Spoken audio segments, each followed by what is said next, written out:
নমস্কার বন্ধুরা, স্টাডি স্কুলের নতুন আরেকটি ভিডিওতে তোমাদের স্বাগত জানাই। বন্ধুরা, আজকে আমরা নিয়ে এসেছি 17 নম্বর প্র্যাকটিস সেট। তোমাদের বলেছিলাম যে 20টা প্র্যাকটিস সেট আনবো WBP 85 নম্বরের মধ্যে 10 নম্বর ইংরেজির, তার আজকে 17 নম্বর সেট। তোমরা কিন্তু আগের এবং পরের সমস্ত সেট আমাদের প্লেলিস্ট থেকে দেখে নেবে, তোমাদের সুবিধার জন্য প্লেলিস্ট বানিয়ে দিয়েছি।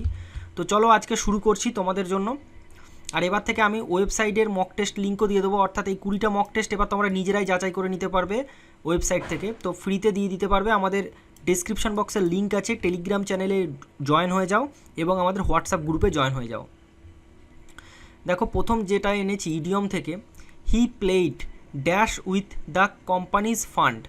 এখানে ফিল করতে হবে তোমায় অ্যাপ্রোপ্রিয়েট ইডিয়ম দিয়ে। এখানে বলো কোনটা হবে। ইয়েস, কারেক্ট হবে অপশান এ। এই যে ইডিয়মটা আছে to play ducks and drugs, এর মানে হচ্ছে সম্পদ বা অর্থ এটাকে অযথা নষ্ট করা, বোকার মতো মানে এই রিসোর্সগুলোকে নষ্ট করা, সেটাকে ক্ষেত্রে এই ইডিয়মটা আমরা ইউজ করব। তো এখানে যে সেন্টেন্স অনুযায়ী অ্যাপ্রোপ্রিয়েট ইডিয়ম কিন্তু এটাই হয়ে যাবে, appropriate word ducks and drugs. Cats and dogs মানে জানো যে মুষলধারা বৃষ্টি। দেখো, পরেরটা এনেছি ফ্রেজাল ভার্ব থেকে, the cold weather dash his cough again. এখানে তোমায় ফিল করতে হবে অ্যাপ্রোপ্রিয়েট ফ্রেজাল ভার্ব দিয়ে। তোমাদের বলে রাখি, তোমাদের যেমন 250টা প্রিপোজিশন এনেছি তোমাদের সুবিধার জন্য, এবং পিডিএফও দিয়ে দিয়েছি, মক টেস্টও দিয়ে দিয়েছি, ভিডিও বানিয়ে দিয়েছি, এবং এই রকমই আমি তোমাদের জন্য 50খানা থেকে 60খানার মতো টপ ফ্রেজাল ভার্ব প্রোভাইড করে দেবো সাজেশান হিসাবে, কারণ ফ্রেজাল ভার্ব তো অনেক আছে, সাজেশন হিসাবে। তো ইয়েস, কারেক্ট আনসার হয়ে যাবে ব্রিং অন যারা করেছো, অর্থাৎ এর পাস্ট ফর্ম ব্রট অন করেছো, ঠিক। দেখো, the cold weather ব্রট on his cough again, অর্থাৎ ঠান্ডা আবহাওয়া তার কাশিটা বাড়িয়ে দিল, কোনো কিছুকে ঘটিয়ে দিল। টু কজ সামথিং এর মানে হচ্ছে bring on. Put up with, option A যেটা দেখছো এটা মানে কিন্তু সহ্য করা, পুট আপ উইথ আমরা পড়েছি। ইনকারেক্ট ওয়ার্ড কোনটা, এর মধ্যে কোন ওয়ার্ডটা ভুল, অর্থাৎ স্পেলিং নিয়ে হিসাবে ভুল আছে কোনটা, এখানে বলো। ক্যালেন্ডার বানানো আছে, এম্বারাস আছে। দেখো, এখানে কারেক্ট আনসার হয়ে যাবে option B. Yes, option B. দেখো, এই যে ক্যালেন্ডার বানানে ভুলটা কি করে, এই আর এই জায়গাটা ভুল করে, CALENDER, আর এই যে এই জায়গাটায় কিন্তু ডবল এল দিয়ে দেয়, এই ভুলটা করে অনেকে। আর এম্বারাসের এখানে হয় একটা আর দেয়, নয় একটা এস দেয়, যেভাবে হোক একটা ভুল করে ফেলে, ঠিক আছে। তো এখানে রিদম বানানটা হচ্ছে ভুল আছে। অরিজিনাল যে বানানটা হবে ছন্দ, এর মানে RHYTHM, রিদম। দেখো, এখানের মধ্যে নিয়ারেস্ট মিনিং এইভাবে ছিল কিন্তু কেপি মেন পরীক্ষায়, তাই আমি এরকম এনেছি কোশ্চেনটা। এর মানে হচ্ছে সিনোনিম, কাছের মানে কোনটা। শব্দটা হচ্ছে ইনকামবেন্ট, এর মানে কোনটা হবে এর অপশনগুলোর মধ্যে। ইয়েস, কারেক্ট অ্যান্সার হয়ে যাবে অকুপ্যান্ট। প্রথমে দেখো, ইনকামবেন্ট মানেটা কি দেখতে পাচ্ছ, এখানে আমাদের ইউপিএসসি চেয়ারম্যান আছেন অজয় কুমার IAS। তো এই জায়গায় একটা শব্দ আছে দেখছো ইনকামবেন্ট, মানে ইনি এই পদে বসেছেন, ইনি এই পদের আছেন। তো এইটাই হচ্ছে ব্যাপার, এই ইনকামবেন্টের মানেটা কোনো একটা পদ, আমাদের যে ক্যাগে আছেন যিনি ইনকামবেন্ট আছেন, সেই রকমই এই ওয়ার্ডটা এর মানে কোনটা হবে অপশানগুলোর মধ্যে, অকুপেন্ট হবে। অকুপেন্ট মানেও কিন্তু ঠিক অনেকটা বলবে যে অকুপেন্ট মানে তো ঠিক অন্য হচ্ছে, না। অকুপেন্ট মানে হচ্ছে পার্টিকুলারলি টাইমের মধ্যে কোনো পার্সন থাকা, এই যে persons who is in a building, car etcetera at a particular time, মানে এই সময় বর্তমানে ইউপিএসসি চেয়ারম্যান ইনকামবেন্ট, সেই রকমই ব্যাপারটা অনেকটা। বাকি তো ওয়ার্ডগুলোর মানে তো তোমরা জানো যে কী দিয়ে দিয়েছে এখানে। এবার একটা ওয়ান ওয়ার্ড সাবস্টিটিউশন রেখেছি, a person who compile dictionaries, তাকে কি বলা হয়, যারা ডিকশনারি কম্পাইল করে। ইয়েস, লেক্সিকোগ্রাফার। এডিটর, বিবলিওগ্রাফার হবে না, ক্যালিওগ্রাফার হাতের সুন্দর লেখা, এখানে লেক্সিকোগ্রাফার হবে যে ব্যক্তি কম্পাইল করে ডিকশনারি। 6 দাগের প্রশ্নটা দেখো, ফাইন্ড আউট এরর পার্ট। তোমাকে এই যে এরর পার্টটা খুঁজে বের করতে হবে। If you plant a seed, যদি তুমি একটা সিড বপন করো, you will be noticed that it take some time to grow. এখানের মধ্যে ভুল কোন জায়গাটায় আছে? ইয়েস, কারেক্ট আনসার হয়ে যাবে অপশান বি, যারা করেছো সিলেকশন করেছো এখানের মধ্যে ভুল আছে। দেখো তুমি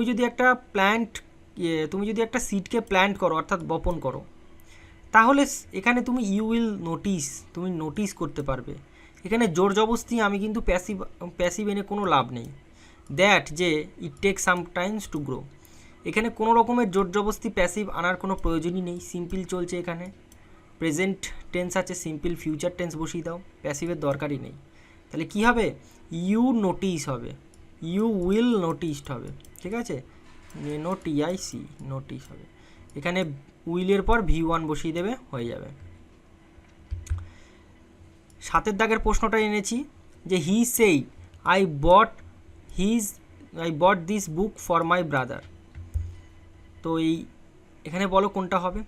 দেখো এই টাইপের কিন্তু WBPতে দিতে পারে, কারণ বিগত বছরগুলো কিন্তু ভয়েস চেঞ্জ এবং ন্যারেশন চেঞ্জ দিয়েছে তোমাদের WBP কনস্টেবলে। তাই কিন্তু আমি তোমাদের বলবো তোমরা কিন্তু ন্যারেশনের অবশ্যই নিয়মগুলো পড়ে রাখবে।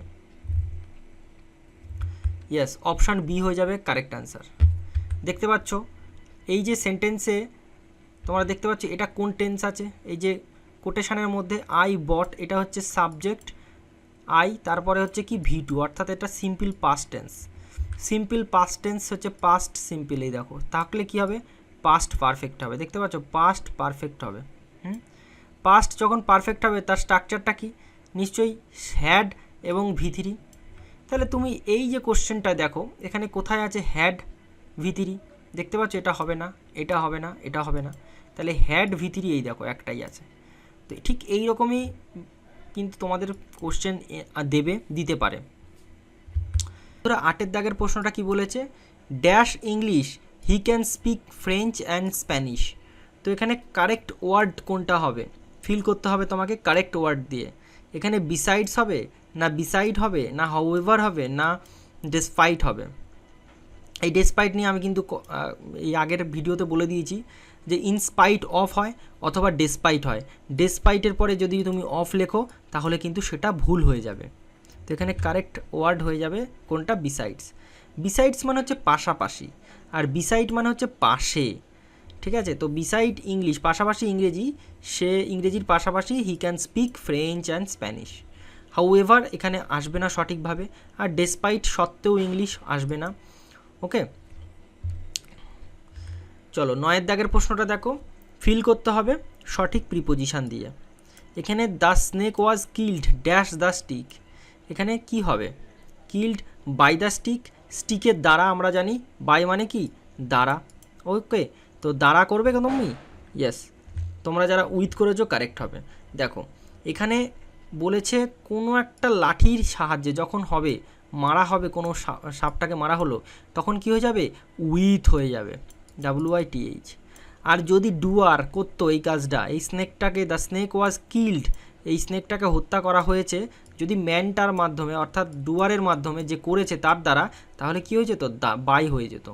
তো এই জায়গাটা একটুখানি জানার আছে যে the snake was killed with the stick আর the snake was killed by the man.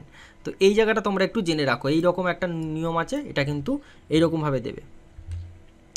তারপরে দেখো 10 দাগের প্রশ্নটা রেখেছি, সঠিক প্রিপোজিশন দিয়ে তোমাকে এখানে ফিল করতে হবে। He was admitted dash the hospital after the accident. এখানে হসপিটালে অ্যাডমিট করা হয়েছে, কি হবে? আমি তোমাদের বলেছিলাম প্রিপোজিশনের ভিডিওতে যে অ্যাডমিটের পরে টু হয়, ইনটু হয়, অফ হয়। অ্যাডমিট যখন দোষ বোঝাবে নাউন, তখন কি হবে? কোনো স্বীকার করা বোঝাবে, তখন হবে অফ হবে। আর যখন ভিতর থেকে বাইরে কোনো কিছু হবে তখন কি হবে? এন্টার করার ক্ষেত্রে তখন হবে ইনটু। আর টু হবে ভর্তি হওয়া, স্কুলে কিংবা হসপিটালে অ্যাডমিট হওয়া, ভর্তি হওয়া, সেক্ষেত্রে কি হবে? টু হবে। তো এখানে কারেক্ট আনসার হয়ে যাবে অ্যাডমিট টু। এবারই ধরো এই হসপিটালের মধ্যেই বিভিন্ন রুম আছে, তাকে মনে করো এমার্জেন্সি রুমে অ্যাডমিট করা হলো বা অপারেশন থিয়েটারে অ্যাডমিট করা হলো, তখন কী হয়ে যাবে? আবার ইনটু হয়ে যাবে, কারণ সে ছিল হসপিটালের একটা রুম থেকে এমার্জেন্সি রুমে নিয়ে গেল বা এমার্জেন্সি রুম থেকে তাকে ওটি থিয়েটারে নিয়ে গেল, তাহলে ইনটু হয়ে যাবে তখন আবার সে, ঠিক আছে। তো এই যে ব্যাপারগুলো এগুলো আমি কিন্তু বিস্তারিত বলে দিয়েছি আমাদের প্রিপোজিশনের ক্লাসে। তো বন্ধুরা এখানেই ভিডিওটা শেষ করলাম, তোমাদের কত স্কোর হলো সেটা অবশ্যই জানাবে। আর আমি তোমাদের এই 20খানা মক টেস্ট একদম ফ্রিতে ওয়েবসাইটে তুলে দেবো, সেখান থেকে তোমরা নিজের সময় মতো দিয়ে তোমরা প্র্যাকটিস করতে থাকবে। এবং আমি তোমাদের টপ 250টা প্রিপোজিশনের PDF দিয়ে দিয়েছি, মক টেস্ট বানিয়ে দিয়েছি, এবং আমি তোমাদের 60খানা কিন্তু ফ্রেজাল ভার্ব গ্রুপে দিয়ে দেবো। ধন্যবাদ বন্ধুরা, ভিডিওটা এখানেই শেষ করছি। আবার দেখা হচ্ছে আমাদের এই প্র্যাকটিস সেটের 18 নম্বর ভিডিওতে। আর বাকি ভিডিওগুলো কিন্তু তোমরা প্লেলিস্ট থেকে অবশ্যই দেখে নেবে পরীক্ষা দিতে যাওয়ার আগে।